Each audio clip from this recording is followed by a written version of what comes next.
जय गुरुदेव।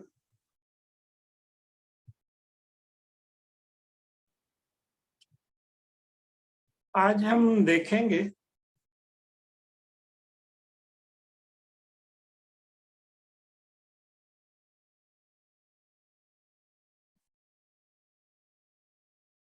कुछ अलग बातें।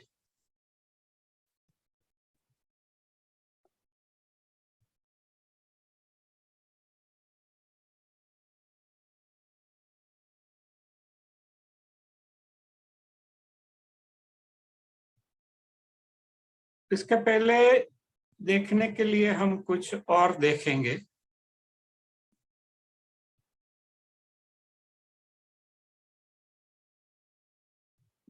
यहाँ पे एक हास्य कलाकार है साबुद्दीन भाई राठौड़, तो उसको पद्मश्री भी मिला और वो काफी पुराने हास्य कलाकार है, 50 साल पुराने। तो वो ही अपना जो छोटा सा टाउन है, अभी तो गांव है, उसमें से वो पात्र ढूंढ लेते और बहुत ही साफ सुथरा बातों से लोगों का मनोरंजन, हास्य देते हैं। काफी फेमस है गुजराती हास्य कलाकारों। वो कहते हैं कि हमारे गांव में एक वनचंद करके लड़का है जो दिखने में एकदम ठीक नहीं है और कुछ ज्यादा वो अमीर भी नहीं है।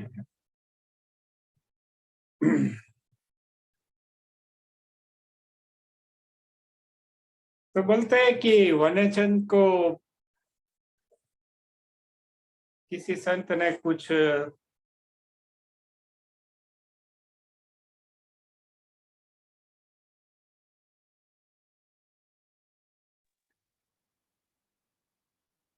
साहबुद्दीन को बोलते हैं कि चाचा ऐसा कुछ बताओ कि मैं लोगों का भला कर सकूं। तो साहबुद्दीन बोलते हैं कि भाई भला कैसे करेगा तू, ऐसा तुझे किसने बोला। तो बोलते हैं ये संत आए थे और मैं वहां सत्संग में गया था और बोला उन्होंने कि लोगों का भला करने का, गांव का और सबका। तो मैं आपको पूछने आया है कि मैं भला करने के लिए क्या करूं। तो फिर वो साहबुद्दीन हंस के बोलते कि भाई तू कुछ मत कर, दूसरों के रास्ते में मत आ, किसी को परेशान मत कर, अपने घर में पड़ा रहे, सोया रहे, वो सबसे बड़ी सेवा है ये दुनिया के लिए।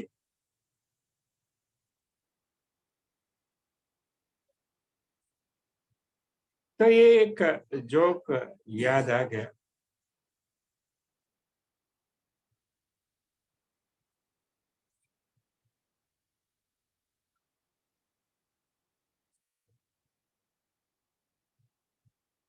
जब तक हम सेवा के योग्य नहीं होते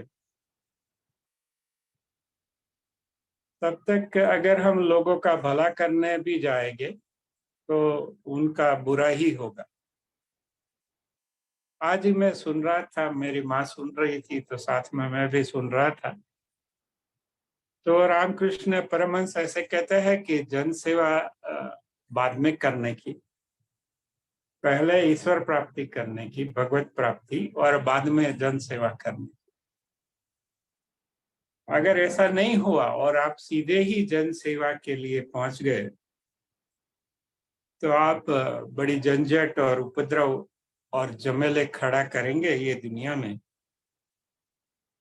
और लोगों को बहुत परेशानियां कम होने के बजाय वो बढ़ जाएगी, प्रॉब्लम्स बहुत इनसॉल्युबल हो जाएंगे।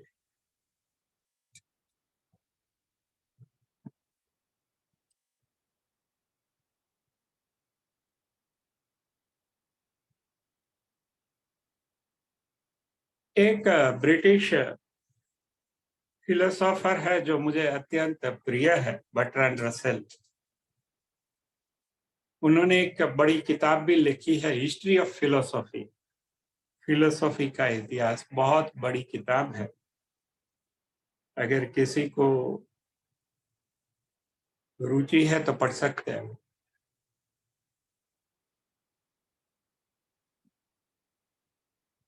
उसने सभी तरह की जो फिलोसोफिया है उसका अभ्यास किया, और वो बुक में उन्होंने उसका निरूपण किया, तुलनात्मक।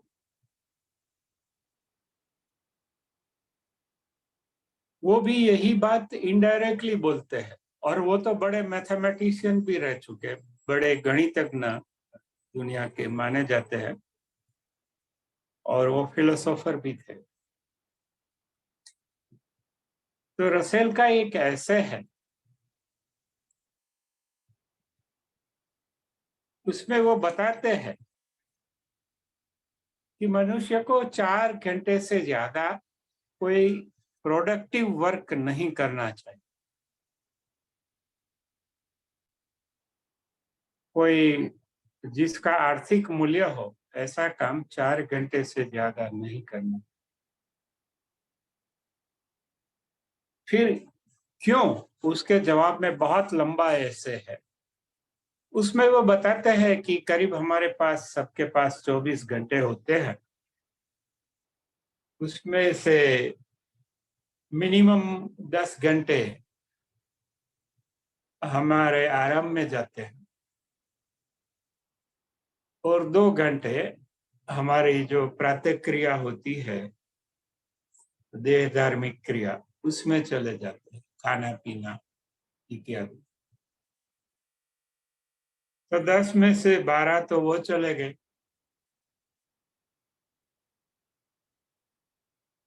फिर 4 घंटा आपको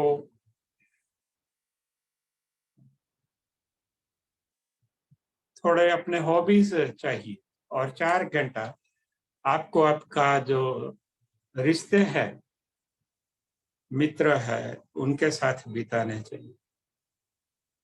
तो बाकी 4 घंटे ही तो बचते हैं। अगर आप ऐसा नहीं करते, और उन्होंने ये हर तरह से देखा है, हर तरफ से उन्होंने गिनती करके बताई है कि मनुष्य के पास जो इकोनॉमिकली प्रोडक्टिव वर्क है, जो आर्थिक गतिविधि है, उनके लिए 4 घंटे से ज्यादा समय है ही नहीं। और अगर वो 4 घंटे से ज्यादा अगर कुछ आर्थिक गतिविधि करता है, तो पहले तो वो अपने आप को नुकसान करता है, उनका आयुष्य कम हो जाएगा, उनको रोग लगेंगे, मानसिक रोग लगेंगे, तनाव आएगा, अनेक तकलीफ होगी, और वो सुलझाने में उसका बहुत सारा पैसा बर्बाद हो जाएगा। तो पैसे के लिए तो वो करता था 4 घंटे से ज्यादा, तो जो उसने कमाया वो भी चला जाएगा। दूसरा है कि आपको अच्छी नींद लेनी है, अच्छी तरह से अपनी प्रातः क्रिया जो होती है, दैनिक कर्म शारीरिक के, हाँ, थोड़ा एक्सरसाइज है, वॉकिंग है, फिर बाथ WC है, और हमारे यहाँ थोड़ा पूजा पाठ भी होता है, फिर नाश्ता है, फिर दोपहर का थोड़ा वाम कुक्षी है, सिएस्टा कहते हैं यूरोप में, वो है, और शाम को थोड़ा सोशलाइज करने का वगैरह सब होता है, या और कोई नॉन प्रोडक्टिव वर्क होता है, जो घर को ठीक करना इत्यादि, जो घर का भी तो काम होता है।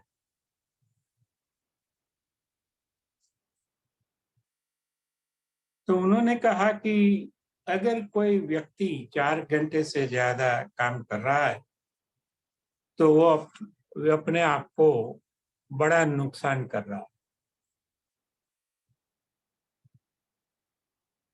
और उतना ही नहीं, वो 4 घंटे से ज्यादा जितना काम करता है,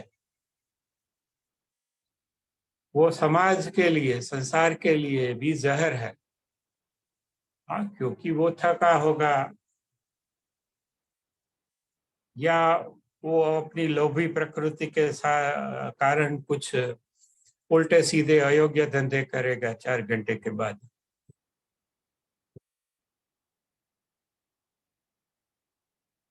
इसलिए ये जो जहर फैलेगा समाज में, संसार में, 4 घंटे से ज्यादा काम करने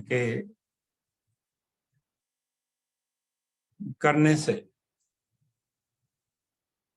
वो ठीक करने के लिए बाकी लोगों को 16 घंटे देने पड़े। हाँ, क्यों? क्योंकि ये आदमी ने ठीक से रेस्ट नहीं किया, फिर वेस्टेज होता है, बहुत सारे प्रॉब्लम्स होते हैं।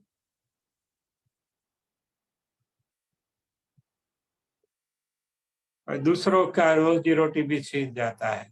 आदमी 4 घंटे से ज्यादा काम करता है तो वो 2 मजदूर का काम करता है तो दूसरे का जो है बेरोजगार हो जाता है। अगर 12 घंटा काम करता है तो वो 2 मजदूर की, और व्यक्ति की रोजी रोटी छीन लेता है। फिर ये बेरोजगारी से गरीबी आती है और गरीबी से सब अयोग्य चीजें उत्पन्न होती है दुनिया में। इसलिए रसेल ने बहुत खूबसूरती से कहा कि 4 घंटे से अगर कोई आदमी बोले कि मैं काम करता हूँ तो उनकी बातों पे ध्यान ही मत दो। वो एक प्रोपेगेंडा है। उसने अपना एक ऐसा इमेज बनाया है, हाँ, कि मैं बहुत कर्मठ हूँ, कर्मशील हूँ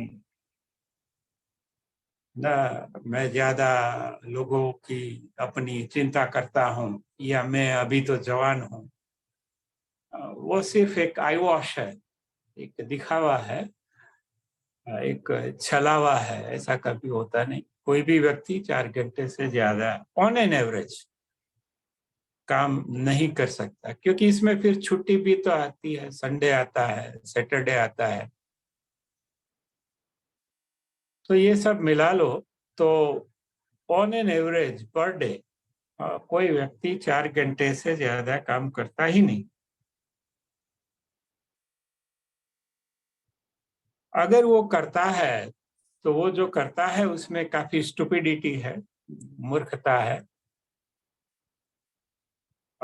या तो वो सिस्टम की मूर्खता है या तो उनकी अपनी मूर्खता है।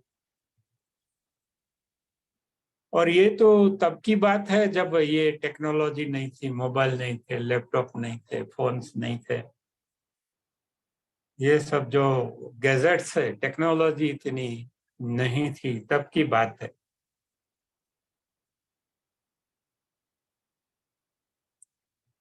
तो अब तो 4 घंटे भी काफी हो सकते हैं। दूसरे एक इकोनॉमिस्ट है, उन्होंने भी ये गिनती करके कहा है कि पहले जो दाम में कुटुंब का जो मुखिया था वो नौकरी धंधा करता था, अगर इन्फ्लेशन से आप उसको, महंगाई से आप तुलना करें तो करीब करीब उतने ही दामों में आज उसका पूरा फैमिली नौकरी करता है। हाँ, क्योंकि इतने सारे सप्लाई बढ़ गई लेबर की, क्योंकि पॉपुलेशन बढ़ गई।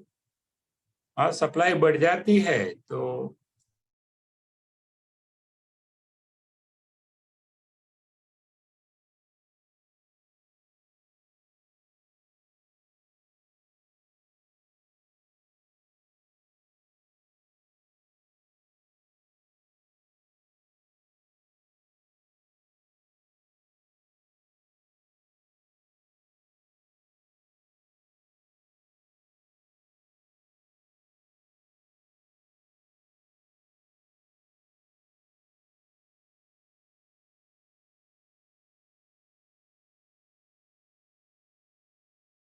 कि नाम इम्पोर्टेंट नहीं है, मैसेज इम्पोर्टेंट है।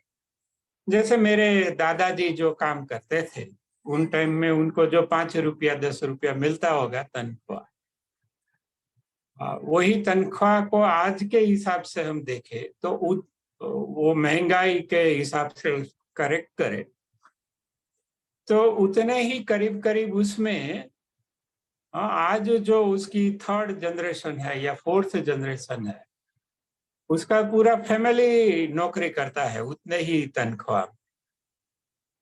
वो उन्होंने कैलकुलेट करके बता दी, गिनती करके। तो अर्थतंत्र को तो मजा है।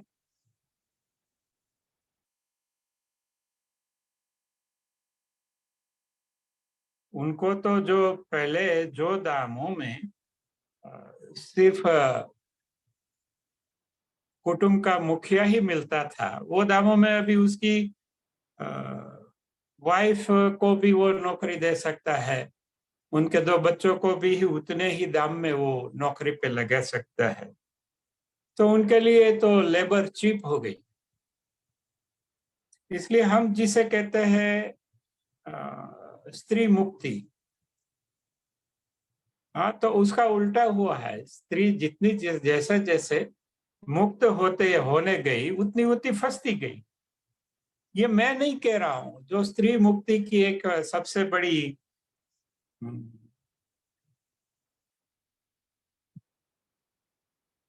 पुरस्कर्ता मानी जाती है, वो स्त्री ने ही कहा है। वो बोलती है कि दुनिया पता नहीं चलता कि स्त्री जितना मुक्त होना चाहती है उतनी उसकी शिफ्ट बढ़ जाती है। जैसे पहले स्त्री की शिफ्ट थी कि भाई चलो बच्चों को संभालना, फिर वो मुक्त होने गई तो फिर माँ बाप को भी संभालना, दूसरी शिफ्ट आई। फिर तीसरी शिफ्ट आई, वो तो पहले से थी, पति को संभालना। फिर बोलती है कि अभी मैं मुक्त, आर्थिक तरह से मुक्त होना चाहती हूँ। हाँ, तो फिर वो नौकरी करने गई तो 5वीं शिफ्ट आ गई। फिर उसको लगता है नहीं, इसमें पूरा नहीं होता, मुझे मौज-शौक करना है, विदेश प्रवास करना है या कार लेनी है, बड़ा मकान लेना है, हाँ तभी मैं मुक्त हूँ। हाँ, तो विदेश में स्त्रियां 4-4 जॉब करती है कहीं पे। हाँ, तो वो जितना पैसे से आदमी जैसे ही मुक्त होना चाहता है, यही हालत होती है। हाँ, लोगों को ऐसा लगता है कि पैसा मुक्त करता है। जरूर वो मुक्त करता है, जब हम खर्च करते हैं तब हम मुक्त होते हैं, लेकिन वो कमाना तो भी तो पड़ता है।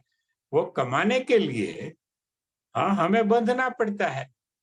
जैसे साल में हम 2 बार कहीं घूमने जाते हैं, कश्मीर का कहीं भी, हाँ, तो वो पैसे के लिए, हाँ वो तो 4 दिन जाते हैं, 10 दिन जाते हैं, चलो ना मान लो 20 दिन गए, कोई जाता नहीं 20 दिन। हाँ, लेकिन वो 20 दिन के लिए, हाँ बाकी के 350 340 दिन, हाँ हमें बहुत बंधन में रहना पड़ता है। पैसा जो मुक्ति लाता है, हाँ, वो हमेशा बंधन होता है, उससे बड़ा बंधन निर्मित करता है। जैसे शनि रवि आप मुक्त है, लेकिन शनि रवि आपके पास पैसे है, आप मुक्त है। हाँ, लेकिन सोम से शुक्र तो फिर आपको ना पूरा सुबह से शाम तक कसरत चालू हो जाती है। करेक्ट। तो 2 दिन की मुक्ति के लिए हमें 5 दिन गुलाम रहना पड़ता है। या जैसे ना बहुत सारे प्रोफेशनल्स है, वो दिवाली पे चले जाते हैं, ये विदेश यात्रा पे चले जाते हैं, लेकिन वो कितने दिन, 15-20 दिन, वो 15-20 दिन वो जाने के लिए, हाँ उनको बाकी के जो 365 दिन है, 365 में से मान लो 15 दिन चले गए, 350 दिन उसको गुलामी सहन करनी पड़ती है। हाँ, इसलिए पैसे की दुनिया में आप जितना मुक्त होते जाओगे उतना फंसते जाओगे। पैसा जो मुक्ति लाता है, हाँ उससे 4 गुना 40 गुना बंधन भी तो लाता है। हाँ, वो औरतों को नहीं पता, जो गृहिणी है वो, हाँ क्योंकि वो पैसे कमाने में पति को काफी कठिनाइयां लेनी पड़ती है, काफी रिस्क लेना पड़ता है, काफी मेहनत करनी पड़ती है। हाँ, तो वो गृहिणी को कभी पता नहीं होता जिन्होंने नौकरी नहीं की। मेरी माँ को मैं बोलता हूँ, माँ ते नौकरी करी से, तू चुप रह। क्योंकि मनुष्य नौकरी करता है तो वो एक चाहता है अपने घर परिवार सब सुखी हो। तो वो घर जाता है तब एक सुखी परिवार देखना चाहता है। हाँ, उसको एक थोड़ा चाय का प्याला मिले, ये मिले, केम छो कोई पूछे, अथवा तो स्माइल करे। हाँ, कई कई पत्नियां होती है तो आते ही चालू हो जाती है, ये प्लम्बर आया था, वो इलेक्ट्रीशियन, ये करे, तो वो थक जाता है फिर। और गुरुजी के जो गुरुजी थे विश्वेश्वरैया, उन्होंने एक बहुत अद्भुत बात की है। हाँ, देखो, आप जहां जहां ऐसा मानते हैं कि आप मुक्त है, वहां ही आप बंधन में है। ये युग ऐसा है, ये मारीच का युग है, सुवर्ण मृग का। आपको वो हाश होता है कि हाँ अभी मैं मुक्त, तभी आप बंधन में है। तो वो बोलते हैं कि हमेशा ये युग में, विश्वेश्वरैया जी कहते हैं कि ये युग में जो बंधन है वो मुक्ति के वेश में आता है, क्योंकि बंधन तो का तो कोई स्वीकार नहीं करता। हाँ, पूरी दुनिया मुक्ति का तो सब स्वीकार कर लेंगे, बंधन का कौन स्वीकार करेगा। तो दुनिया में जितने भी बंधन है वो मुक्ति के स्वरूप में आता है। हाँ, कि आ शनि रवि रजा करे, असल में लोग ત્યારે થાકી જાય।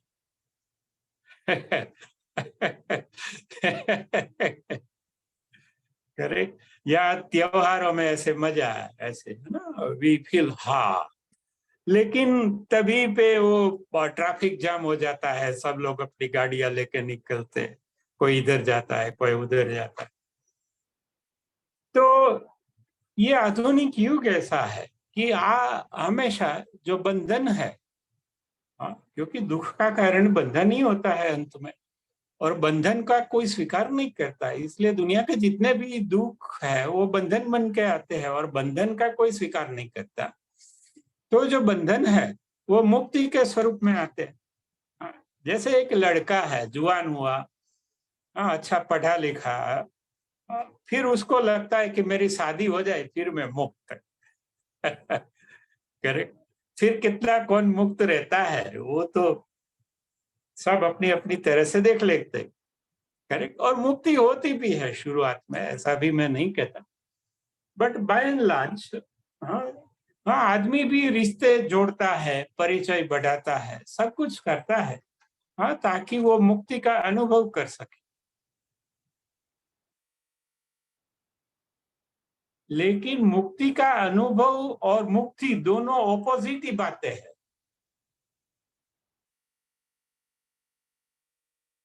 क्योंकि मुक्ति का अनुभव करने के लिए आपको संवेदनशीलता चाहिए, कृतज्ञता चाहिए। लेकिन असल जो मुक्ति है, असल जो मुक्ति है, करेक्ट, वो मुक्ति का अनुभव नहीं भी करा सकती, वो बंधन लगती है। और बंधन है वो हमें मुक्ति का अनुभव देते हैं। तो ही हम रखेंगे ना। तो ये दुनिया में मुक्ति और बंधन दोनों सप्रमाण में है, इक्वल अमाउंट में है। मुक्ति का तो सब स्वीकार करते हैं, असल में दौड़ते हैं लोग मुक्ति के पीछे, फ्रीडम के पीछे, और बंधन आते हैं तो भागते हैं। लेकिन वो बंधन ही, जिसे आप बंधन महसूस करते हैं माया के कारण, वही तो मुक्ति है। और जिसे मनुष्य ये तय करता है कि ना ना ये मुक्ति है, करेक्ट, तो वो बंधन निर्मित करती है। शुरू में नहीं लगते लेकिन बाद में लगते। लड़की को भी होता है कि मैं बड़ी हो जाऊंगी, मैं भी शादी करूंगी, मेरा भी घर होगा, मेरा भी पति होगा, मेरे भी बच्चे होंगे ना, मैं भी खुश रहूंगी और मेरी दादी और मेरी मम्मी की तरह मैं भी मुक्त रहूंगी। लेकिन यही जो मुक्ति है वही उसको अनेक बंधनों में ले जाती है। फिर शादी होती है, फिर बच्चे होते हैं, फिर कचरा पोता, कपड़ा वासण, रसोई 2 टाइम की। हाँ, घर में वृद्ध माता पिता है, उसकी सेवा, पति की सेवा, बच्चों के नखरे। हाँ, वो थक जाती है। हाँ, तो जो 5 साल पहले जो एक मुक्ति लगती थी, वो फिर 5 साल के बाद वो बंधन लगता है। हाँ, क्योंकि बेटी की तरह वो पिता के घर में बड़ी हुई है। हाँ, तो शादी नहीं हुई होती तो बच्ची तो मुक्ति रहती है, लेकिन तब वो टेंस रहती है कि कब मेरा पढ़ाई होगा ना, कब मेरा शादी होगा ना, थोड़ा बहुत उसको टेंशन रहता है और बंधन में रहती। तो जब वो मुक्त थी तब वो बंधन महसूस करती थी। करे इसलिए फिर रिश्ते जोड़ते हैं तो रिश्तों से फिर और बंधन निर्मित होते हैं। हाँ, वो खुद तो बनती है लेकिन दूसरों को भी बांधती है, पति को बांधती है, बच्चों को बांधती है, जो बुजुर्ग है घर में उनको बांधती है, और वो खुद भी तो बनती है। हाँ, क्योंकि वो खुद बंधी हुई है तो वो किसी को मुक्त नहीं देख सकती। हाँ, पति को बोलती है क्या कहाँ जाते हो, ऐसे पति पान खावा जाए जमीने राते। हाँ, यहाँ पति है पान खाने जाते हैं बाहर, या कुछ ऐसे ही घूमने जाते, कहाँ जाते हो, करे क्योंकि वो थकी हुई है, वो बाहर जाना न, अभी नहीं चाहती, और आप बाहर जा रहे। आप फिर वहां पे 3 बार फोन आते, कब आते हो, कब आते हो। तो उसको ऐसा लगता है कि ये रिश्ते में मैं बंधन में आ गई और पति मुक्त हो गए। करे पति को भी उल्टा लगता है कि इसको क्या है ना, सिर्फ घर चलाना, तकलीफ तो मुझे है पूरा दिन भर पैसे कमाने की वगैरह। तो दोनों एक दूसरे के लिए एक बंधन का निर्माण करते हैं।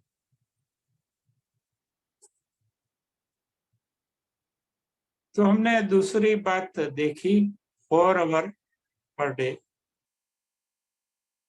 फिर देखा हमने वो इकोनॉमिस्ट की बात कि जो पगार में, जो तनख्वाह में पहले एक आदमी घर का मुखिया नौकरी करता था, अभी उतने ही दाम में पूरा फैमिली नौकरी करते हैं।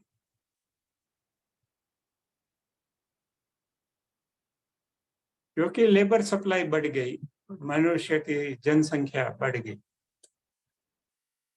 और फिर हमने विश्वेश्वरैया जी का भी देखा।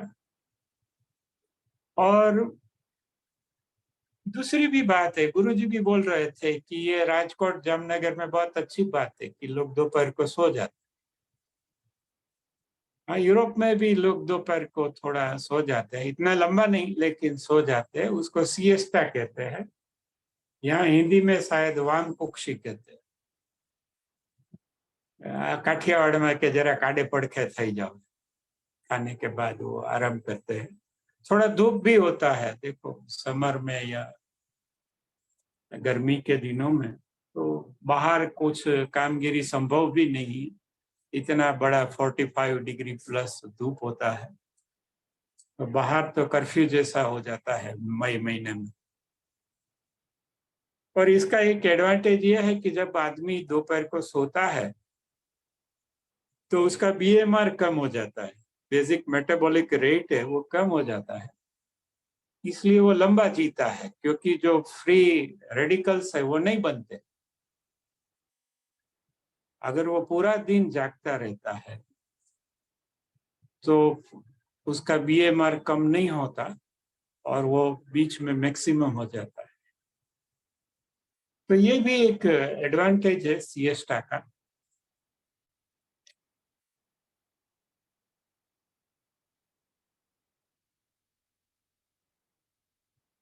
और इसी कारण क्या हुआ, जो आधुनिक टेक्नोलॉजी है उसमें जो लेबर का कंपोनेंट है प्रोडक्शन में वो कम हो गया। पहले कुछ माल या उस बनाने में 40% लेबर लगती थी, फिर मशीन आ गए तो 35% खर्चा लेबर में गया, फिर 30 गया,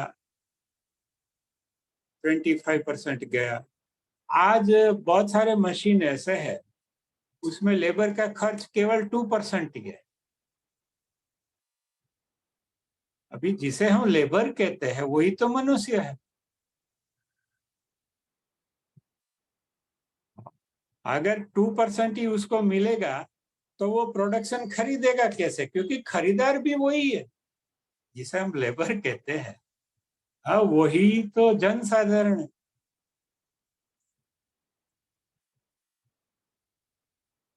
इसलिए कार्ल मार्क्स, जो मेरे गुरु भी है राजकीय और आर्थिक, वो बहुत खूबसूरती से कहते हैं कि जो मूढ़ीवादी अर्थव्यवस्था है वो अपने ही जोर से गिर जाएगी। उनके भीतर ही कॉन्ट्राडिक्शंस है। एक तरफ है कि वो लेबर को एक्सप्लॉइट करो, धरती को एक्सप्लॉइट करो और कम से कम दाम में ज्यादा से ज्यादा वस्तुओं का उत्पादन करो। करेक्ट, तो वो वस्तुएं ज्यादा उत्पादन करते लेकिन लेबर को कम देता है। तो ज्यादा उत्पादन होता है वस्तु का तो सप्लाई बढ़ जाती है, सप्लाई बढ़ जाती है तो दाम गिर जाते,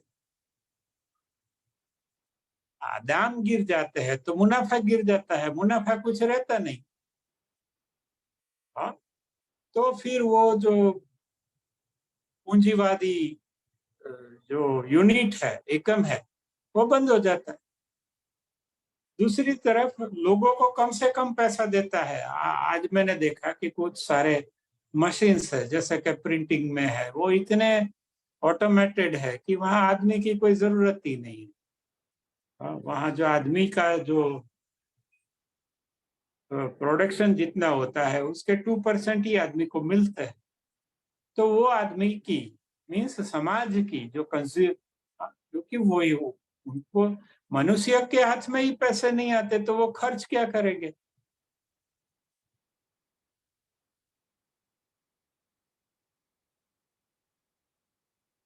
तो इसी हालत में भी वो जो पूंजीवादी एकम है वो बंद हो जाएगा ना। हम देखते हैं पेपर में, आप देखेंगे कि इतने इंडस्ट्री बंद होगी, ये बंद हो गया और ये पैसा लेके भाग गया। ये क्यों होता है? ये इसलिए होता है कि वो यूनिट चलता ही नहीं, वो सिर्फ वो कागज पे उसके हिसाब किताब सब मैनिपुलेटेड है वो दिखा देते। और ये बात एग्रीकल्चर में भी होती है। हाँ, जैसे किसान बहुत मेहनत करता है, बहुत वो करता है तो उत्पादन बहुत हो जाता है, उत्पादन बहुत है तो दाम गिर जाते, 2 रुपये किलो पोटेटो हो जाते हैं या 4 रुपये किलो टमाटर हो जाते, तो फिर फेंक देने पड़ते। इसलिए ज्यादा उत्पादन करना वो किसान के हित में भी नहीं है। कुछ किसान नेता तो कहते हैं कि उत्पादन आधा कर देना चाहिए, तो ये सब केमिकल फर्टिलाइजर ये सब कम कर दो और ऑर्गेनिक खिलाओ, भले उत्पादन कम हो जाए, उत्पादन कम हो जाएगा तो दाम दुगने हो जाएंगे।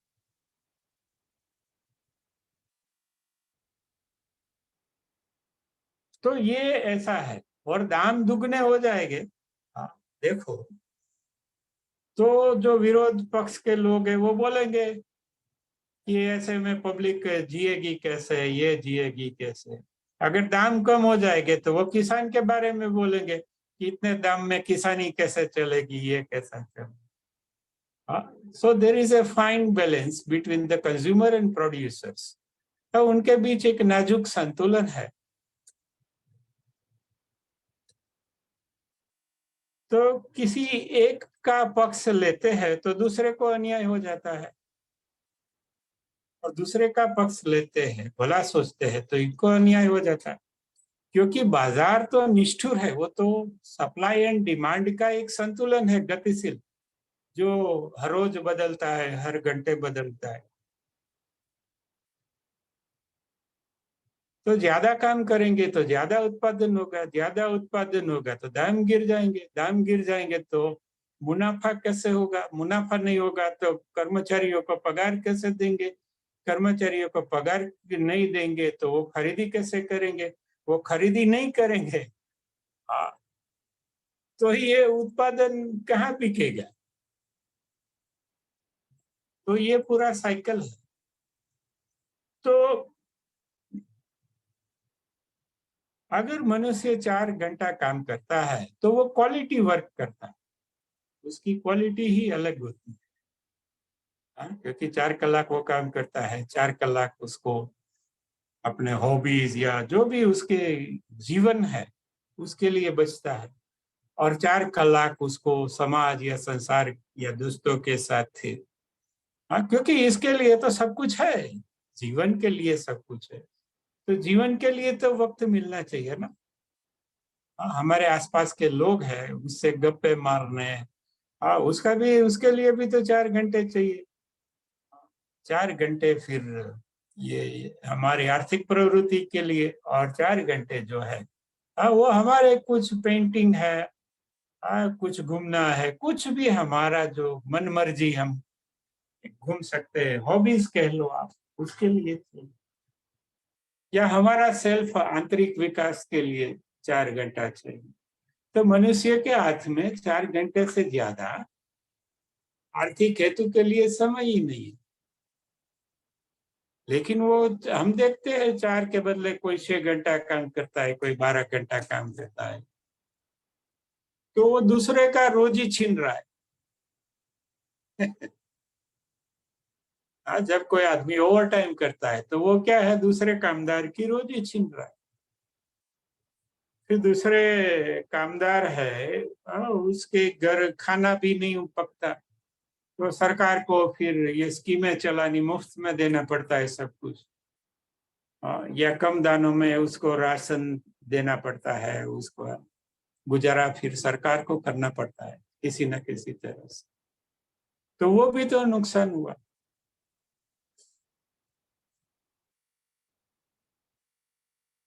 तो आज हमने देखी, और एक हमने रामकृष्ण परमहंस का भी उदाहरण दिया कि भाई जो हमारा आंतरिक विकास जब तक पूरा नहीं हो जाता, माने भगवत प्राप्ति नहीं होती, तब तक सेवा में नहीं जाने का। नहीं तो सेवा में भी अहंकार बढ़ता है हमारा, और सेवा में भी हम उल्टे सीधे काम करने लगते हैं, आलसी हो जाते हैं या भ्रष्ट हो जाते हैं, फिर बिजनेस में और राजनीतिक साइड में हम गिर जाते हैं। तो हमारा जितना भक्ति है उससे कम सेवा करना।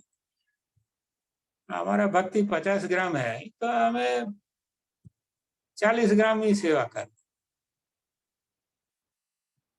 हमारा भक्ति कम हो जाए तो हमें सेवा भी कम कर देना,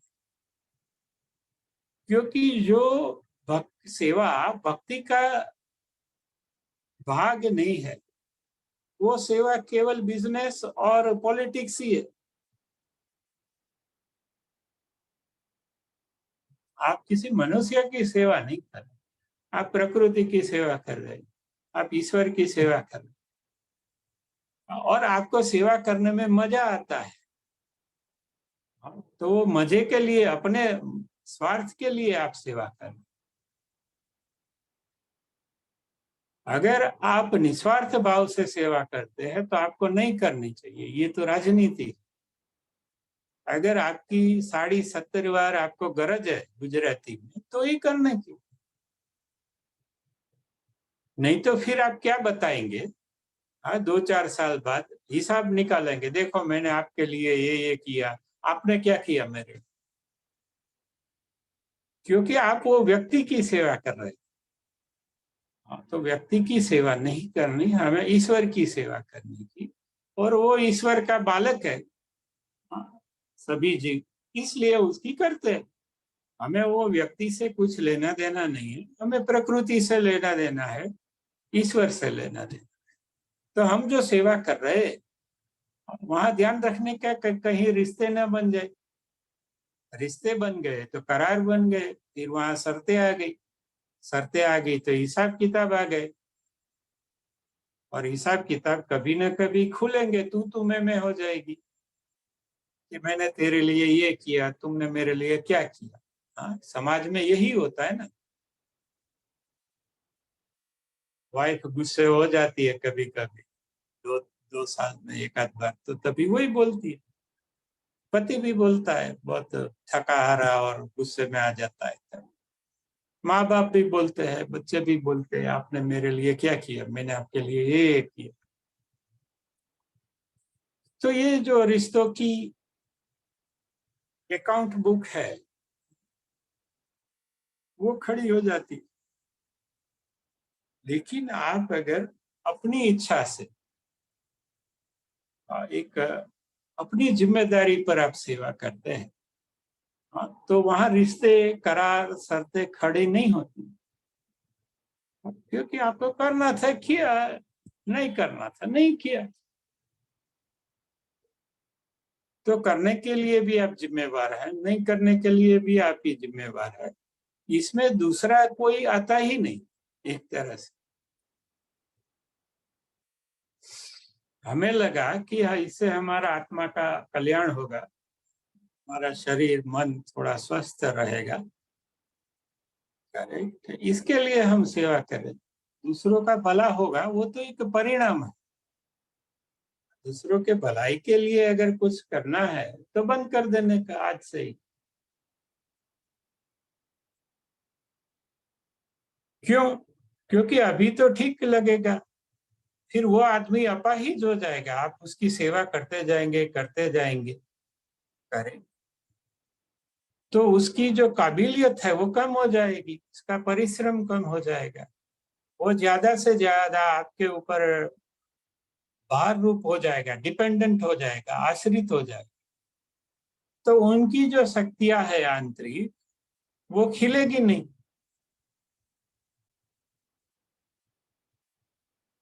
तो फिर आपने उसका भला किया या बुरा किया?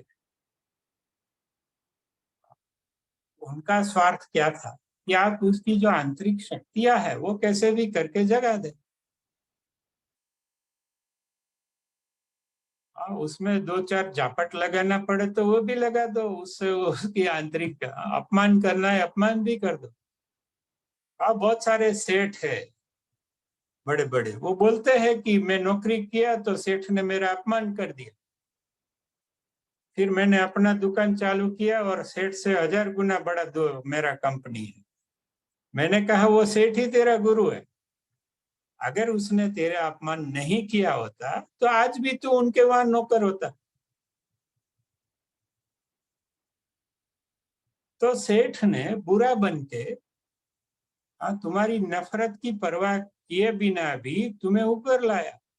अगर वो तुम्हारा इंसल्ट नहीं करता, वो तुम्हें जूते नहीं मारता,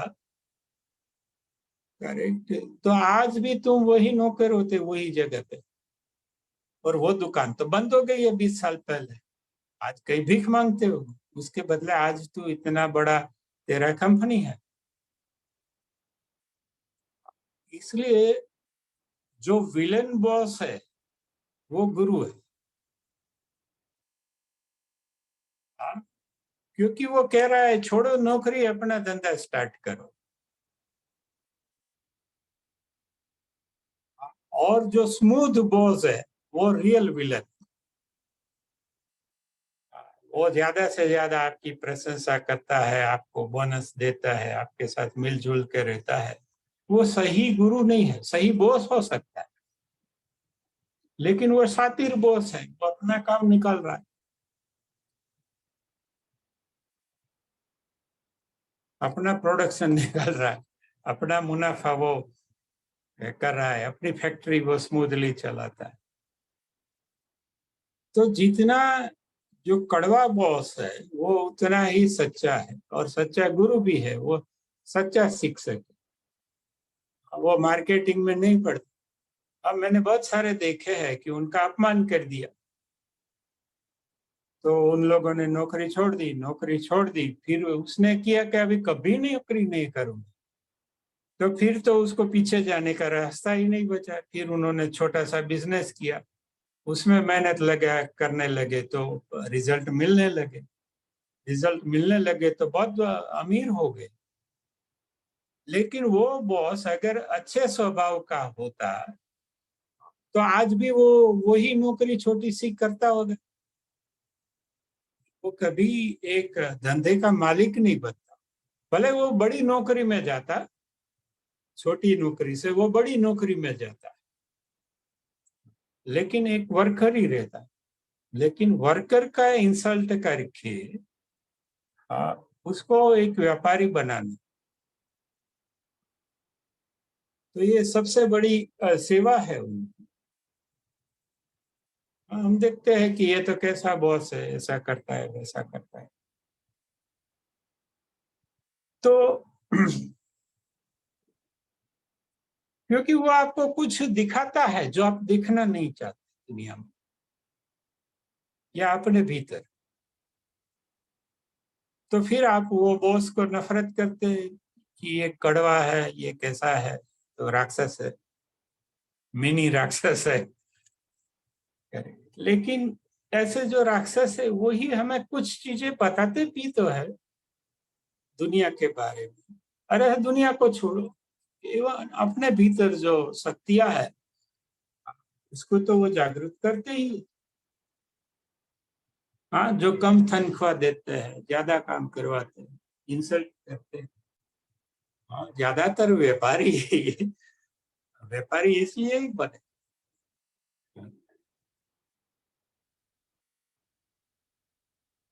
ये थोड़ा कटु सत्य है, हमेशा सच नहीं होता, लेकिन ये एक बड़ा फैक्टर है, बड़ा फैक्टर है।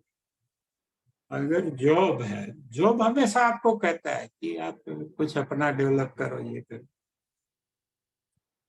तो आज हमने जो बातें देखी वो बहुत रिवर्स में है। फिर एक और बात है चर्चिल की, जब वर्ल्ड वॉर चल रहा था तभी पैसों की बहुत इंग्लैंड में कमी थी। ताराज हो गया था, जर्मन से हर रोज बॉम्बिंग करता था हिटलर लंदन में, तो पैसे ही नहीं थे। और दुनिया भर में ब्रिटेन तो तब छाया हुआ था, युद्ध लड़ते थे तो बहुत सारे पैसे चाहिए। तो ब्रिटेन में इतनी मंदी आ गई, किसी के पास पैसे ही नहीं थे। इवन स्कर्ट का कपड़ा लेने के लिए भी पैसे नहीं। इसलिए वो जो कपड़ा लेते थे उसमें से दो स्कर्ट करते थे। तो मिनी स्कर्ट का जो फैशन है वो मंदी से आया, क्योंकि मंदी में सब पुरुष भी ऐसे रहते थे, युद्ध का माहौल है, मंदी है तो उदास रहते थे। और इतना कपड़ा भी नहीं बनता था क्योंकि मिलें बंद पड़ी थी या उसमें बोम्बार्डिंग हुआ था, और सब बहुत महंगा हो गया था 8-10 गुना। तो स्त्रियां उसके लिए वो लंबा स्कर्ट जो पहले पहनती थी विक्टोरियन, उसके बदले उन लोगों ने ये तंगी की वजह से, मंदी की वजह से या महंगाई की वजह से मिनी स्कर्ट चालू किया। तो आजकल तो उसे हम फैशन कहते हैं, असल में वो मजबूरी है। असल में हर बात का ये है, जहां जहां भी आप देखो कि ये फैशन है, ये शौक है, असल में आदमी की मजबूरी है। आदमी अगर मजबूरी को मजबूरी की तरह से देखेगा तो टूट जाएगा। इसलिए आदमी ने में हुनर दिया है ईश्वर ने, कुदरत। अब वो हर एक मजबूरी को गर्व के साथ प्रस्तुत करता है। ऐसे जैसे शौक है, जैसे अभी विपुल भाई है तो अभी वाकानेर जाना पड़ता है, लेकिन वो शौक बना देते हैं। एक नया शर्ट सिलवाते हैं, अच्छा सा टिफिन ले लेते हैं, गले में रुमाल डाल लेते हैं, सीटी मारते हैं, वाकानेर उतर के अच्छी मस्त चाय पीते हैं। तो हमें लगता है कि विपुल भाई शौकीन है। शौकीन नहीं भाई, मजबूर है। करें तो आमतौर पे दुनिया में आपको कहीं भी लगे कि ये शौक है, आप थोड़ा डेप्थ में जाके देखेंगे, थोड़ा ही, बहुत नहीं, तो आपको पता चला कि ये तो मजबूरी है। जैसे अभी मैं क्लास रहा करे, तो लोगों को लगता है कि ये तो दक्षेश भाई शौकीन है।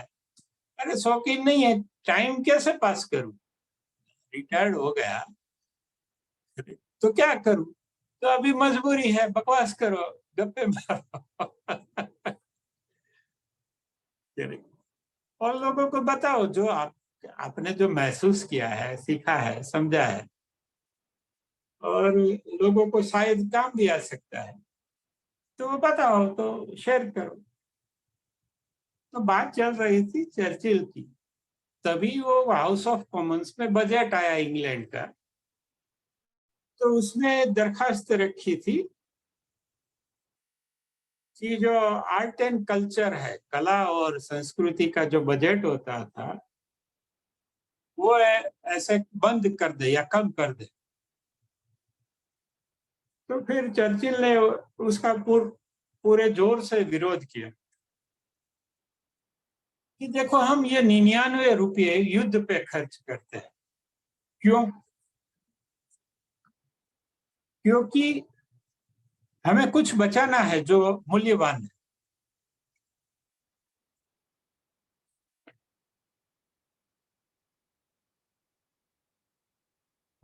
तो हम करें 99% हम युद्ध पे खर्च करें, लेकिन कुछ बचाने जैसा भी तो होना चाहिए। कुछ जो रियल में मूल्यवान है, कला है, साहित्य है, रंग है, रस है, रूप है, गंध है, अगर कुछ बचाने योग्य ही नहीं है, तो ये 99% का जो खर्चा है, हाँ, वो भी बेकार जाएगा, क्योंकि कुछ बचाने जैसा ऐसा भी तो होना चाहिए ना। आप किसी बिल्डिंग की रक्षा कर रहे हैं, तो अंदर कुछ होना तो चाहिए ना। आप शरीर की रक्षा कर रहे हैं, अपने मन की रक्षा कर रहे हैं, अपने जीवन की रक्षा कर रहे हैं, लेकिन पहले ये भी तो देख ले कि अंदर जीवन तो रहना चाहिए ना। तो हमने कहा कि ये जो बाकी के जो 4 घंटे है, वो हमारा हॉबी है, कि लोगों से मिलना जुलना है, उसके साथ रखड़ पट्टी, मौज मजा करना का, वो 4 घंटा है। और वो 8 घंटे है, तभी ये 4 घंटे का इकोनॉमिक एक्टिविटी है। अदरवाइज वो भी करने का क्या जरूरत है, अगर कुछ बजाने योग्य नहीं है। जैसे बहुत साधु संत है, वो बोलते हैं मेरा कुटुंब नहीं है, रिश्ते नहीं है, ये नहीं, तो वो तो हिमालय जाके बैठ जाते हैं। फिर वो सिविल सप्लाई में नौकरी करने नहीं जाते।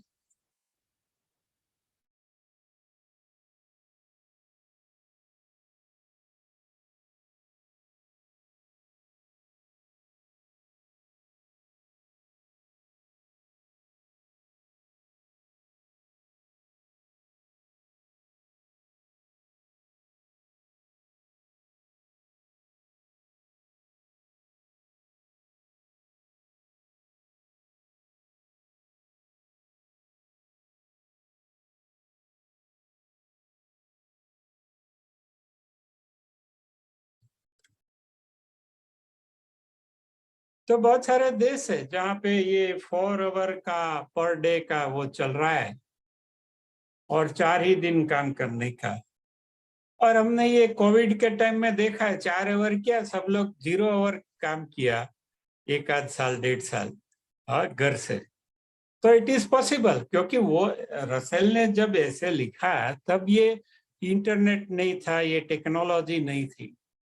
लेकिन with this type of technology and with this type of internet access, जहाँ जहाँ भी इंटरनेट है, वहाँ असल में आपको रूम से बाहर निकलने का भी जरूरत नहीं है, अपने रूम से आप पूरी दुनिया चला सकते हैं। तो हमने देखा कि ये जो टेक्नोलॉजी है, वो हमारा जीवन है, उसने बदल दिया है। अभी मैंने देखा था, कोई लड़के ने ट्रैक्टर रिमोट कंट्रोल से चलाता था, धूप थी, तो कोई गांव था, वो भारत का ही लड़का था, वो उसने रिमोट कंट्रोल से ट्रैक्टर चलाता था। तो ये दिन आ गए हैं कि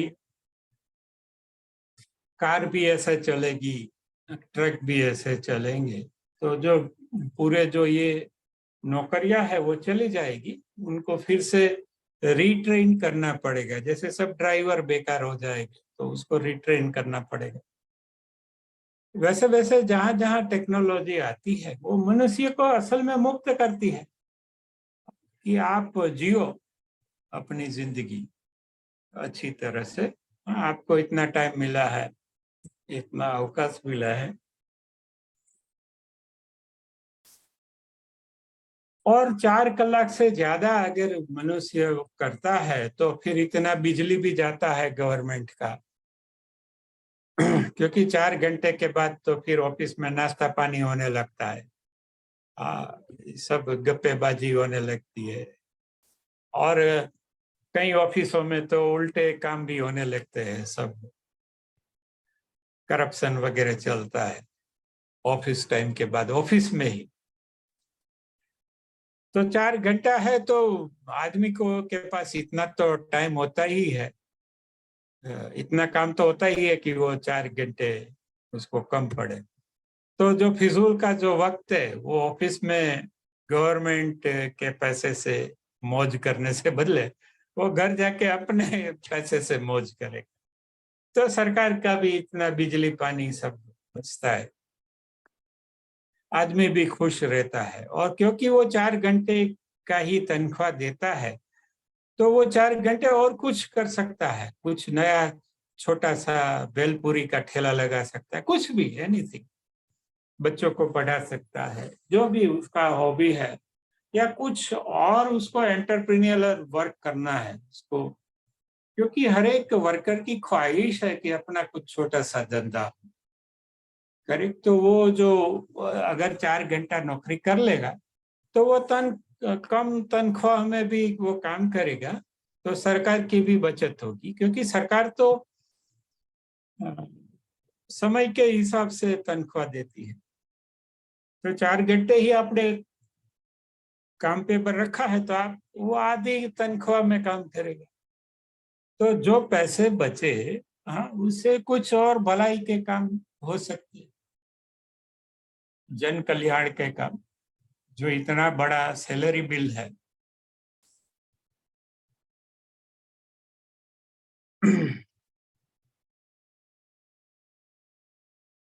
तो ये काफी कंट्रोवर्शियल है। लोगों को ऐसा है कि ज्यादा काम कोई करता है तो वो ज्यादा अच्छा है। असल में वैसा नहीं है, और एक हद तक काम ठीक है। फिर उल्टे काम होता है, वो जो काम करता है उसमें वेस्टेज ज्यादा होता है ना, उसके परिणाम उल्टे होने लगते हैं, भूल चूक सब ना बढ़ने लगती है। इसलिए बड़े जो आदमी है उनको ज्यादा से ज्यादा रेस्ट करना चाहिए। अगर वो रेस्ट करेगा तो उसके जो निर्णय है वो लाखों करोड़ों को प्रभावित करते हैं। तो उनको थोड़ा वेल रेस्टेड होना चाहिए। जो भी जोखमी काम करते हैं, बहुत बड़े काम करते हैं, उनको रेस्ट की ज्यादा आवश्यकता होती है। लोग फिर उसको लेजी भी कहते हैं, तो ठीक है, वो सामने से उसको कबूल करने लेना चाहिए कि मैं आलसी हूं ना। क्योंकि उन लोगों से झगड़ने का कोई मतलब नहीं। आप कबूल कर लो कि हाँ मैं आलसी हूँ, हाँ, तो फिर आपको वो थोड़ा बदनाम कर देंगे कि ये आलसी है, आलसी है। करेक्ट। तो ठीक है, वो उनको साथ आर्गुमेंट करने से अच्छा है कि आप एडमिट ही कर लो।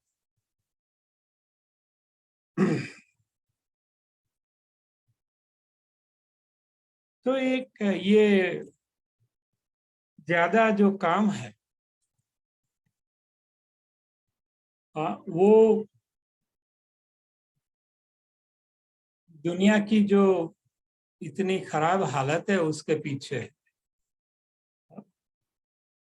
क्योंकि हर कोई तकलीफ में है, स्ट्रेस में है, भाग दौड़ में है, थका हुआ है, निराश है, हताश है, उदास है। फिर इससे पूरा राष्ट्र या समाज में उदासी छाई जाती है। तो ये सब अवॉइड हो सकता है। ये सब इसलिए है क्योंकि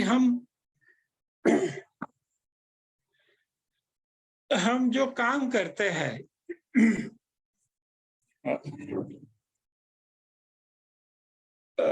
ગુજરાતીમાં એને વૈતરું કહેવાય। वो काम की क्वालिटी नहीं है। हम सिर्फ वो बस ये 6 बजने को है शाम को कैसे भी करके। देखो ये मैनेजमेंट का एक खूबसूरत रूल है। ये रूल ऐसा कहता है,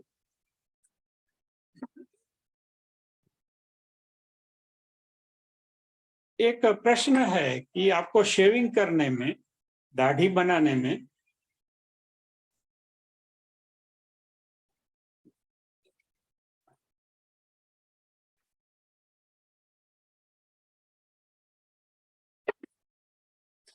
किसी व्यक्ति को कितना समय लगेगा। तो उसके बहुत सारे अलग अलग जवाब आए। कोई कहता है 4 मिनट, कोई कहता है 6 मिनट, 8 मिनट। लेकिन असल जवाब ये है कि आपके पास कितना टाइम है, उतना टाइम दाढ़ी बनाने में लगता है, हजामत करने। जैसे आपको कहीं जल्दी जाना है तो आप 2 मिनट में वो रेजर लगा देते बिना साबुन के। अगर थोड़ा टाइम है तो आप पहले साबुन लगाते हैं फिर रेजर लगाते हैं। और टाइम है तो फिर आप आफ्टर सेव भी लगाते हैं। और टाइम है तो फिर आप माउथ वॉश से भी अपना मुंह धोते हैं। और जैसे संडे को आपको टाइम ही टाइम है, तो आपको वो सोचने में कि मुझे हजामत करनी है, हजामत करनी है, वो सोचने में भी 2-3 घंटे चले जाते हैं, क्योंकि आपको कोई जाना नहीं है, कुछ करना नहीं है। तो कहता है कि work expands to fill the time available. आपके पास कितना समय है तो कार्य उतना ही बड़ा हो जाता है जैसे जितना आपके पास समय है। तो अगर आपका टाइमिंग फिक्स है 10 से 6, तो आप कोई भी काम को लंबा करेंगे। वही काम अगर आपको आधा समय है तो आप आधा समय में कर देंगे प्लानिंग करके। उससे भी कम टाइम है तो उससे भी कम टाइम में कर देंगे। तो ये मैनेजमेंट का रूल है, the work expands to fill the time available. जैसे कोई बल वो पात्र है, उसमें हम कोई गैस भरते हैं तो वो गैस फैल जाता है। कितना? वो पात्र में जितनी जगह है उतना। वैसे ही आपके जीवन में या किसी के भी जीवन में वो जितना भी समय है वो कोई ना कोई काम से वो भर जाता है। तो ऐसा जरूरी नहीं है कि हजामत के लिए 2 मिनट लगे, 4 मिनट लगे, 6 मिनट लगे। हाँ, 2 घंटे भी लग सकते हैं। करेक्ट, क्योंकि आपको आलस आ रही है, करता हूँ, થાય છે, કરીશું, क्या उतावળ છે, क्या जल्दी।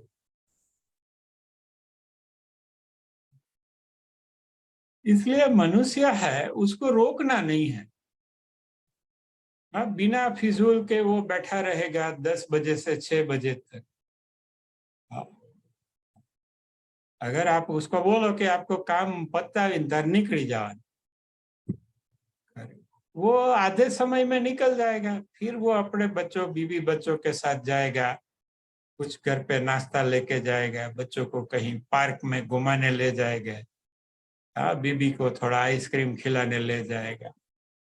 हाँ, तो एक कुटुंब का भला होगा। और राष्ट्र और समाज क्या है? ऐसे कुटुंब है। और इसी के लिए तो ये पूरा अर्थतंत्र है। अर्थतंत्र क्यों है? ये लोगों की खुशी के लिए है। तो अर्थतंत्र है वो अपना मकसद उसका पूरा हो जाता है। जब लोग खुश हो जाते हैं, हाँ, वही तो अर्थतंत्र का मकसद है।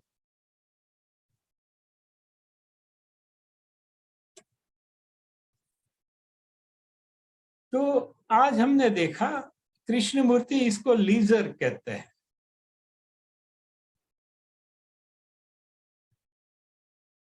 या हम जिसे ध्यान कहते हैं। ध्यान क्या है? हम जागते हैं लेकिन बैठे हैं, कुछ नहीं करते। वो बोलते क्या करते हैं? नहीं, कुछ नहीं। तो क्या देखते हो ना? देखते भी नहीं। पढ़ते हो ना? पढ़ते ही।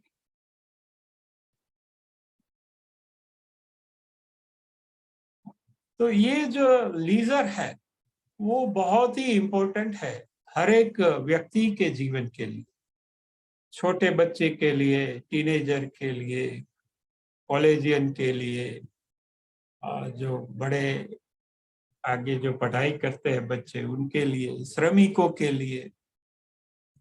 उनको बीच में बैठना है, ऐसे सतत काम नहीं करने का। उससे एक्सीडेंट्स होते हैं, दुर्घटनाएं होती है, और बहुत सारे अनवांटेड रिजल्ट्स आते हैं। इससे अच्छा है कि आप 4 कलाक काम करो, लेकिन मस्त काम करो, ऑनेस्टली काम करो, सोच विचार के, समझ के काम करो, स्टेप बाय स्टेप काम करो, एक्सेलेंट क्वालिटी का अपना इंटेग्रिटी रखो, और एक्सेलेंट क्वालिटी का काम दो।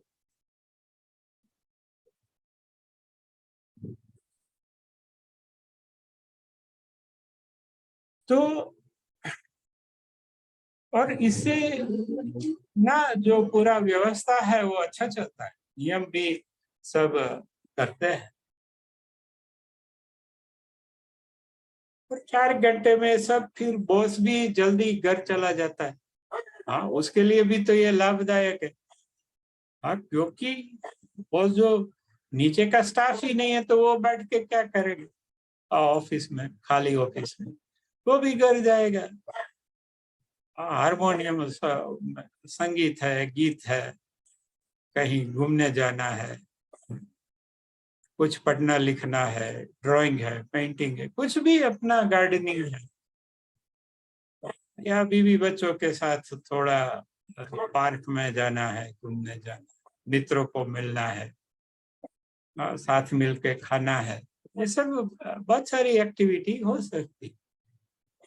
और इसके लिए तो अर्थतंत्र है। आप सब, कोर्ट कचहरी और दुकान आखिरकार है किस? हाँ, लोगों की खुशी के लिए करें। और लोगों को भी पता चल जाएगा कि ये 4 घंटा ही काम होता है। हाँ, तो वो भी अपना टाइमिंग वो 4 घंटे में एडजस्ट कर लेते। फिर वो आदमी ऐसा नहीं बोलेगा कि कल आना, परसों आना। वो भी, क्योंकि 4 घंटे तो मनुष्य की एफिशिएंसी, उसकी ऊर्जा और उसकी कार्यक्षमता और उत्साह बहुत रहता है। फिर वो पोस्टपोन, कैंसलेशन और जो अनटुवर्ड्स जो मेंटालिटी है, कर्मचारी उनके शिकार नहीं होंगे। और तो ग्राहक भी सेटिस्फाइड रहेगा कि हाँ, मुझे ठीक जवाब मिला, ठीक सर्विस मिली। वो खुद भी खुश रहेगा, उसका परिवार भी खुश रहेगा, सरकार का भी थोड़ा बहुत पैसा बचेगा, ग्राहक भी संतुष्ट रहेगा, और जो साथ में मिल के काम करते हैं सहयोगी, वो भी खुश रहेगा।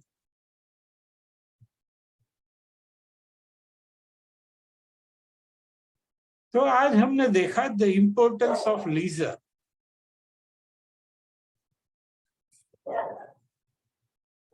फुर्सत का महत्व।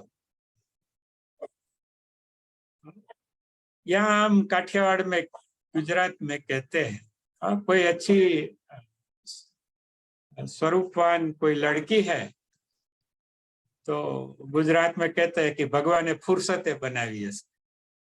मीन्स भगवान ने फुर्सत में इसको बनाया, इसलिए इतनी अच्छी बनी। और बाकी सबको थोड़ा जल्दी जल्दी बना दिया। तो जो धीरे धीरे बनता है वो खूबसूरत बनता है, उसमें स्ट्रेस भी कम होता है, हाँ, जैसे धीरे धीरे रसोई बनती है तो उसमें सब विटामिन मिनरल सब रहते हैं। आप जोर से कर देते हैं तो टेम्परेचर बढ़ जाता है, सब कोई जो पोषक तत्व है वो जल जाता है। अभी कनाडा में मेरी बहन की लड़की है, वो पीएचडी कर रही है न्यूट्रिशन। हाँ, वो तो स्लो कुकर लेके आई है, टाइमर वाला। वो सुबह जब कॉलेज जाती है तो वो कुकर में रख देती है और उसमें बहुत धीमे धीमे 8 घंटे में उसका खाना पकता है। तब वो कॉलेज से वापिस आती है और वो खाना खाती है, क्योंकि वो उसमें टेम्परेचर नहीं होता, एकदम धीरे धीरे धीरे उसके जो न्यूट्रिएंट्स है वो जल नहीं जाते जितने आप स्लोली कुकिंग करते हैं, और वो स्वाद में भी मीठा लगता है। कई जगह पे सोलर कुकर है तो वहां बहुत धीमे पकता है सूर्य के प्रकाश से, तो जैसे आप चने खाओ तो उसका असली स्वाद आता है। हाँ, हमने जल्दी जल्दी पका दिया कुकर में ये सीटी मार के और मसाले तेल मसाले डाल के, तो उसमें चने का कोई स्वाद ही नहीं आता। हाँ, वो मसाले और उनका ही स्वाद आता। तो कुछ भी करना है हमें फुर्सत में करना है, अगर अच्छा काम है, इम्पोर्टेंट काम है, और जीवन में सब काम इम्पोर्टेंट है, इसलिए हम हमें बहुत धीरे धीरे एकदम अच्छा क्वालिटी वर्क करना है। किसी को नाराज नहीं करना, लेकिन 4 घंटा काम करना है, लेकिन बहुत अच्छी तरह से, बहुत कार्यदक्षता और उत्साह से हम काम कर सकते हैं 4 घंटे। हाँ, तो बाकी हमें 8 घंटे और मिलेगी। 4 घंटे अपने के लिए, 4 घंटे हमारे फ्रेंड्स एंड फैमिली के लिए।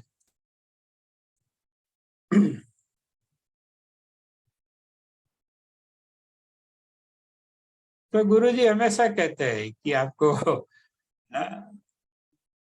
आराम है वो क्या है, असल में वो कार्य की तैयारी है। कार्य के लिए आपको ऊर्जा चाहिए, तो ऊर्जा कहाँ से मिलती? आराम से मिलती है, नींद से मिलती है। हाँ, तो नींद है वो भी कार्य का ही है। हाँ, अगर आपने नींद ठीक से नहीं की, करेक्ट, तो दूसरे दिन काम में भी आप गलतियां करेंगे, लोगों को रूडली जवाब देंगे, ऐसा हो जाता है, सबसे होता है। करेक्ट, इससे अच्छा है कि हम अच्छे से आराम करके जाए, अच्छी चाय पी के जाए, लोगों को ठीक से ट्रीट करें, और इवन हमारा खुद का भी क्लैरिटी और एज बना रहे जो, इसलिए आराम खराब नहीं है, असल में आराम ही राम है। लोग कहते हैं आराम हराम है, लेकिन आराम ही राम। और क्योंकि आप आराम करेंगे, हाँ, तो आप अपने विचारों से मुक्त होगे। हाँ, ये वो एक टाइप का ध्यान है जो कुदरत हमें देती है, सबको देती है। हाँ, आराम करेंगे, देखो आप घर पे आए, हाँ, तब थके हारे होते, फिर दूसरे दिन ऑफिस जाते तो फ्रेश होते, क्यों? कौन फ्रेश करता है? आपकी नींद, आपका आराम, आपके रिश्ते।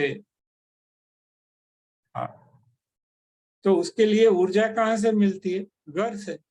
वो ऊर्जा स्पेंड कहाँ होती है? एक्सटर्नल एनर्जी, वो हमारे काम या व्यवसाय के जो क्षेत्र है वहां पे जो भी हम करते हैं उसमें होती है। अगर पेट्रोल ही नहीं डाला तो हम वाहन चलेगा कैसे?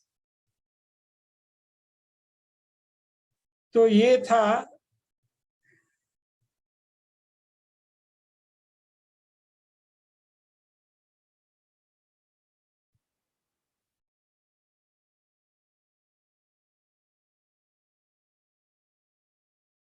Importance of leisure.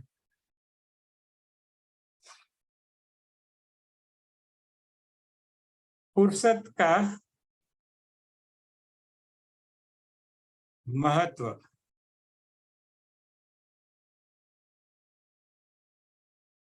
और देखो, पति के पास फुर्सत नहीं है तो वाइफ नाराज हो जाती है, आपको मेरे लिए फुर्सत ही क्या है, पति भी नाराज हो जाता है। हाँ, हमारे जो रिश्ते हैं, हमारा जो प्रियजन है, उसमें नाराजगी फैलती है। इसलिए फुर्सत होना बहुत जरूरी है, और कार्य भी जरूरी है। हमने कहा कि 4 घंटे हम इकोनॉमिक प्रोडक्टिव एक्टिविटी कर सकते हैं, लेकिन उसके बाद जो होता है, और इस ये बहुत खूबसूरत ऐसे है जो आप नेट पे ढूंढ सकते हैं, Bertrand Russell, in the defence of idleness.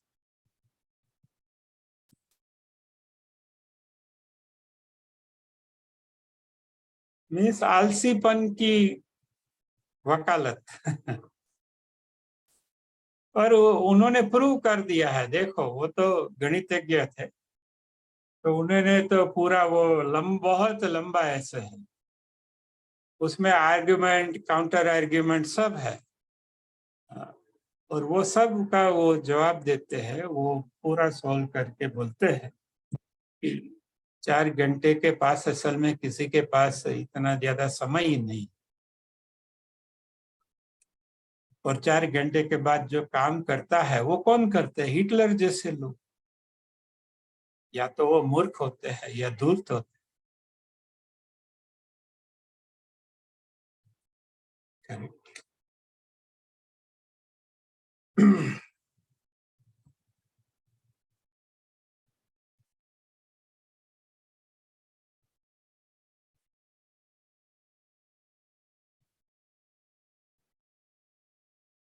और फुर्सत के रास्ते जो है वही जीवन है।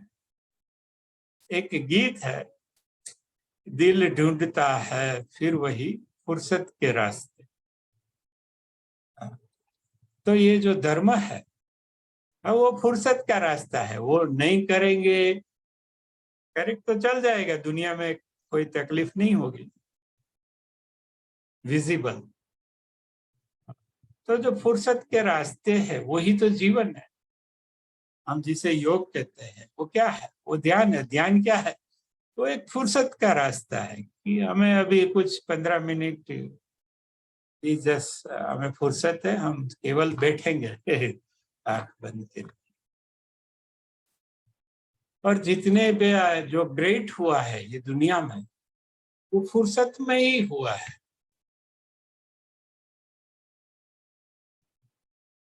सब कुछ जितना सुंदर है, जीवंत है, वो सब फुर्सत का ही परिणाम है।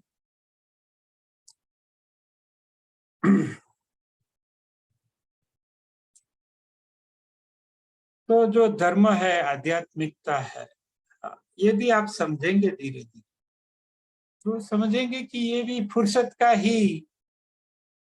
अगर आपके पास फुर्सत ही नहीं है तो आप मेडिटेशन कैसे करेंगे? आपके जीवन का क्या होगा? आपके जो शौक है, आपके जो आनंद है, आपके जो रस के विषय है, रस रुचि है, रूप गंध संगीत है, विचार है, विचार भी फुर्सत में ही आते हैं। और सब विचार से ही निष्पन्न होता है। अगर विचार ही हमने जल्दी जल्दी कुछ विचार करके कुछ कर दिया तो फिर वो काफी लंबे समय तक हमें दुख देता है। तो आप भी फुर्सत के मूड, फुर्सत नहीं है तो फुर्सत का मूड में रखो। आप फुर्सत में रहे, आपके आसपास के लोग फुर्सत में रहे, और आप सहज रहे, वो भी सहज रहेंगे। जो काम है वो तो होते रहेंगे, चलते रहेंगे। जैसे वो मकान मालिक का एक जोक है, वो बोलता है कि मेरे पास तो किराया ही नहीं, 8-10 महीने से मैंने किराया नहीं दिया है। तो क्या मकान मालिक आता नहीं है? तो क्या आता है हर महीने। लेकिन वो कुछ बोले उसके पहले मैं उसको चाय नाश्ता करवा देता हूँ, गप्पे लगाता हूँ, तो फिर वो भूल जाता है कि मैं किस लिए आया था।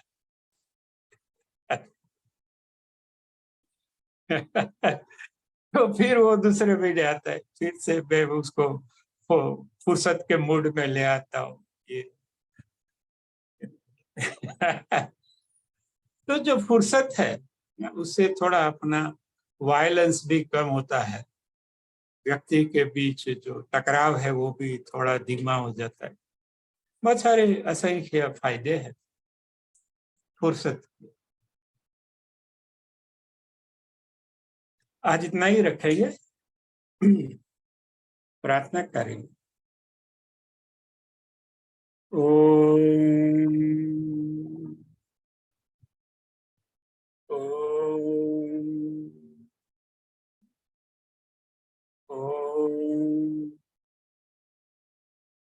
असतो मा सद्गमय तमसो मा ज्योतिर्गमय मृत्योर्मा गमय। ओम शांति शांति शांति।